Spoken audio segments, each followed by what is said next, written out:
ডেঙ্গুর প্রকোপ বাড়ার একটা আশঙ্কার কথা কিন্তু উঠে আসছে। আমরা জানি যে ডেঙ্গু এখন আর সেভাবে মৌসুম ভিত্তিক রোগ হিসেবে নেই।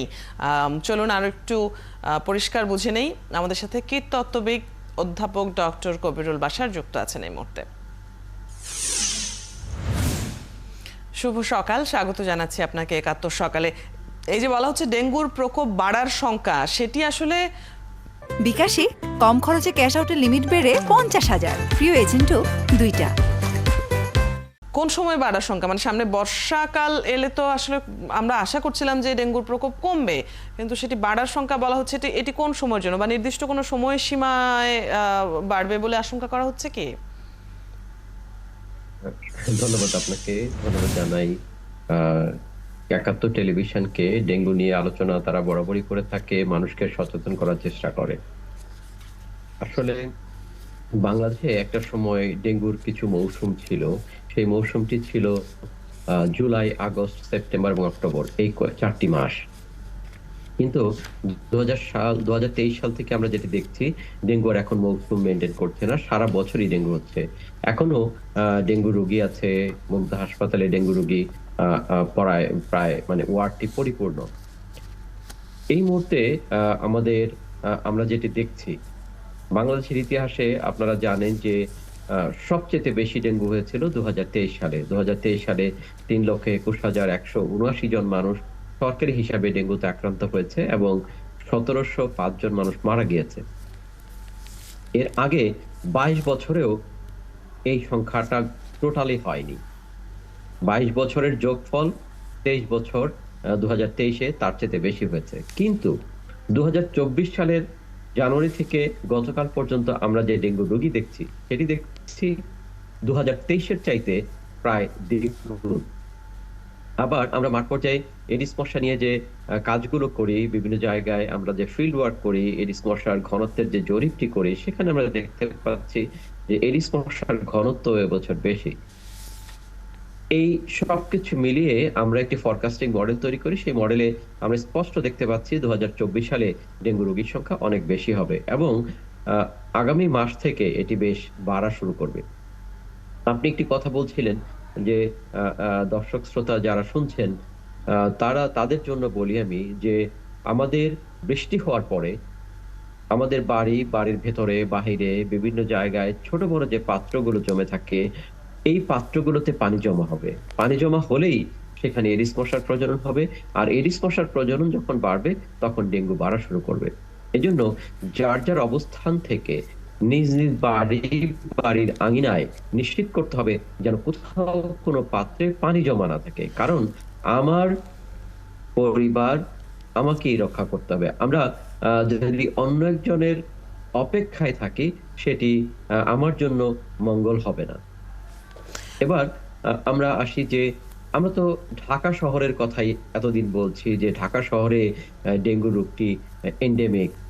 অনেক বছর ধরে 2000 সাল থেকেই ঢাকায় ডেঙ্গু রোগ এন্ডেমিক আকার ধারণ করেছে। কিন্তু এবছর আমরা সতর্ক করে দিতে চাই যে ঢাকার বাইরে, এমনকি উপজেলা, ইউনিয়ন পর্যায়ে পর্যন্ত ডেঙ্গু রোগ বিস্তৃত হবে।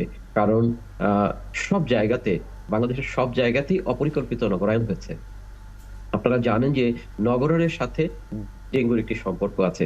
গ্রামগুলো কিন্তু এখন আর গ্রাম নেই, গ্রামগুলো উপশহর এ রূপান্তরিত হয়েছে। প্রত্যেকটি গ্রামে বিল্ডিং হয়েছে, কিন্তু বিল্ডিং এর যে পানির সাপ্লাই সিস্টেম, সেই সাপ্লাই সিস্টেমটি আমাদেরকে সঠিকভাবে করা হয়নি।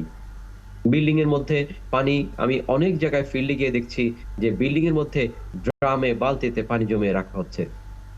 একটা গ্রামে একটি বিল্ডিং হয়েছে, কিন্তু তার যে টয়লেট, সে টয়লেটে পানির সরবরাহ নেই। সে কি করছে? গ্রামে পানি জমিয়ে রাখছে টয়লেটে ব্যবহার করার জন্য। সেই টয়লেটের ড্রামের পানিতে আমরা এডিস মশা পাচ্ছি। এই যে নগরায়ন বা অপরিকল্পিত নগরায়ন একটি প্রভাব সারা বাংলাদেশেই পড়েছে। সারা বাংলাদেশের বিভিন্ন জায়গাতে ডেঙ্গু এবার এন্ডেমিক আকার ধারণ করবে, বিভিন্ন জায়গায় যাবে। এই জন্য শুধুমাত্র সিটি কর্পোরেশন নয়, স্থানীয় সরকার মন্ত্রণালয়ের যে অঙ্গ প্রতিষ্ঠানগুলো আছে, ইউনিয়ন পরিষদ, উপজেলা পরিষদ, জেলা পরিষদ, পৌরসভা এবং সিটি কর্পোরেশন, সকলকেই যার যার জায়গায় থেকে উদ্যোগী ভূমিকা পালন করতে হবে, আগে থেকেই প্রস্তুতি গ্রহণ করতে হবে যেন এবছর ডেঙ্গু ব্যাপক আকার ধারণ না করে। পানি জমা থাকাটা একটা বড় ফ্যাক্টর নিশ্চয়ই ডেঙ্গু মানে এডিস মশার বংশ বিস্তারের ক্ষেত্রে, আপনি যেমনটি বলছিলেন। তো ব্যক্তিগত পরিচ্ছন্নতার জায়গাটা ছাড়াও আমরা দেখি যে বিভিন্ন স্থাপনা ঘিরে কিংবা ডোবা নালায় যখন পানি জমা থাকে, কিন্তু এই যে তাপদাহ গেল আবারও সামনে নাকি আসছে, তো এরকম প্রচন্ড গরমে তো পানি জমাও কম থাকছে, তারপরেও ডেঙ্গু বাড়ার আশঙ্কা যেটি বলা হচ্ছে সেটি কি তার মানে এই যে ব্যক্তিগত বিভিন্ন ভবনে পানি জমা থাকার কথা বলছিলেন, ব্যক্তিগত সচেতনতার জায়গাটি বলছিলেন, এই জন্যই? যদি তাপমাত্রা অনেক বেশি থাকে, আপনি হয়তো দেখে থাকবেন যে কয়েকদিন আমাদের দেশে প্রচুর তাপমাত্রা ছিল, সেই কয়েকদিন কিন্তু মশা কমে গিয়েছিল। সবাই হয়তো সেটি লক্ষ্য করেছে। কারণ 35°C উপরে যখন তাপমাত্রা হয় তখন পানিটি শুকিয়ে যায়। এই যে যে জমা পানি, ছোট ছোট পাত্রে যে জমা পানি থাকে সেগুলো কিন্তু থাকে না, সেগুলো তাপমাত্রার কারণে জোরে বাষ্প হয়ে উড়ে যায়। এই জন্য ডেঙ্গুটা অনেকটাই কমে যায়। আবার 35°C উপরে যখন তাপমাত্রা ওঠে তখন এডিস মশার যে জীবনচক্র, এই জীবনচক্রও থেমে যায় বা জীবনচক্রটা অনেক ক্ষেত্রেই ধ্বংস হয় বা নষ্ট হয়। সেজন্য অতিরিক্ত তাপমাত্রাতে মশা কমে। কিন্তু বাংলাদেশে বা ঢাকা শহরে এমন এমন কিছু জায়গাতে এই অতিরিক্ত তাপমাত্রার মধ্যেও আমরা এডিস মশা পাই, সেই জায়গাগুলোতে কিন্তু ঠান্ডা থাকে। যেমন আমি কিছু উদাহরণ দিই, ঢাকা শহরে প্রচুর এখন বহুতল ভবন হয়েছে। এই বহুতল ভবনগুলোর বেসমেন্টে কার পার্কিং করা হয়েছে, গাড়ি রাখার জায়গা করা হয়েছে। এই বেসমেন্টে কিন্তু তাপমাত্রা বেশি থাকে না, ছায়া থাকে, অন্ধকারাচ্ছন্ন থাকে। সেইখানে ড্রাইভাররা গাড়ি ধোয় এবং এই গাড়ি ধোয়ার কারণে এই বেসমেন্টের দেখা যাবে যে একটা দুটি জায়গাতে কর্নারে ওই গাড়ি ধোয়ার পানিটি জমা থাকে। ওই পানিতে আমরা এডিস মশা পাচ্ছি এখন প্রচুর। আমি বলবো যে ঢাকা শহরে আমরা 43% মশা এখন বেসমেন্টে জমা পানিতে পাচ্ছি। ঢাকা শহরের কিছু কিছু জায়গাতে কিছু বিল্ডিং হয়েছে, যে বিল্ডিং গুলো অনেক পুরনো, সেই বিল্ডিং এর আশেপাশে রাস্তাগুলো উঁচু হয়ে গেছে। রাস্তা উঁচু হয়ে যাওয়ার কারণে নিচতলার যে ফ্লোরটি আছে সেই ফ্লোরটি নিচু হয়ে গেছে। সেই নিচু ফ্লোরে কোনো কোনো জায়গায় ভাড়াটিয়া নেই এবং ওই ফ্লোরে অল্প অল্প পানি জমা হয়, বিল্ডিং থেকে ছিদ্র হয়ে এই পানিগুলো আসে। এইসব জায়গাগুলোতে আমরা এখন বেশ প্রচুর এডিস মশা পাচ্ছি। এই জায়গাগুলো কিন্তু ঠান্ডা জায়গা, এখানে যতই তাপমাত্রা থাকুক এই বেসমেন্টে খুব বেশি তাপমাত্রা কিন্তু হয় না এবং একটু ছায়া অন্ধকারাচ্ছন্ন জায়গায় থাকে। সেজন্য তাপমাত্রার মধ্যেও এইসব জায়গাগুলোতে এডিস মশার প্রজনন হয়। তাই আমি মনে করি যাদের বেসমেন্টে বা নিচতলায় জমা পানি আছে তাদেরকে এই বিষয়ে খুবই খুবই সতর্ক হতে হবে, যেন বেসমেন্টে বা কারণ নিচতলা যদি ফাঁকা থাকে সেই জায়গাটাতে যেন কোনোভাবেই পানি জমা না থাকে। অনেক ধন্যবাদ।